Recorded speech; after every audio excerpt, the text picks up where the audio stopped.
SRM ஹோட்டலை அரசு கையகப்படுத்தி இருக்கிறது. விவரங்களோடு செய்தியாளர் கிருஷ்ணா இணைக்கிறார். கிருஷ்ணா, தகவல்கள் என்ன?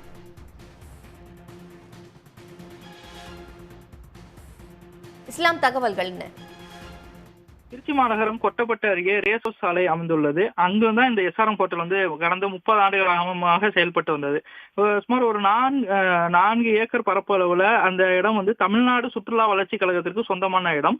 30 ஆண்டு கால குத்தகைக்கு அந்த இடத்தை எஸ்ஆர்எம் நிறுவனத்திற்கு தமிழ்நாடு சுற்றுலா வளர்ச்சி கழகம் கொடுத்திருந்தாங்க. 1994ஆம் ஆண்டு அந்த இடத்தை குத்தகைக்கு கொடுத்திருந்தாங்க.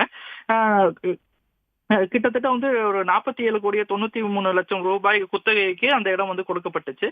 30 ஆண்டுகள்ல அவர்கள் வெறும் 9 கோடி ரூபாய் மட்டும்தான் தமிழ்நாடு சுற்றுலா வளர்ச்சி கழகத்திற்கு எஸ்ஆர்எம் தரப்பிலிருந்து செலுத்தப்பட்டிருக்கு.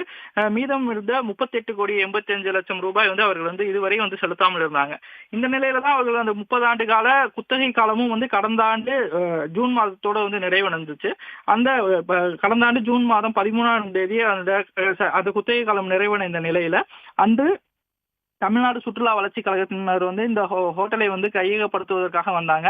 ஆனால் அப்போது அவர்களுடன் பேச்சுவார்த்தை நடத்திய ஹோட்டல் நிர்வாகத்தினர் இது தொடர்பாக உயர்நீதிமன்றத்தில் வழக்கு தொடர்ந்துள்ளதாக தெரிவித்தனர்.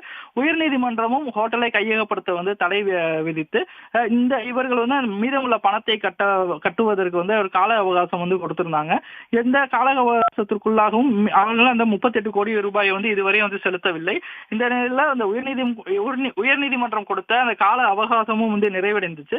இதனை அடுத்துதான் இன்று தமிழ்நாடு சுற்றுலா வளர்ச்சி கழகத்துடைய தலைமை அதிகாரி வெங்கடேசன், அதே போல திருச்சி மண்டல மேலாளர் பிரபுதாஸ் உள்ளிட்ட சுற்றுலா வளர்ச்சி கழகத்தினுடைய அதிகாரிகள் இன்று எஸ்ஆர்எம் ஹோட்டலுக்கு அவர்கள் இந்த ஹோட்டலை முழுமையாக சுற்றுலா வளர்ச்சி கழகத்தினர் கையகப்படுத்தியிருக்காங்க.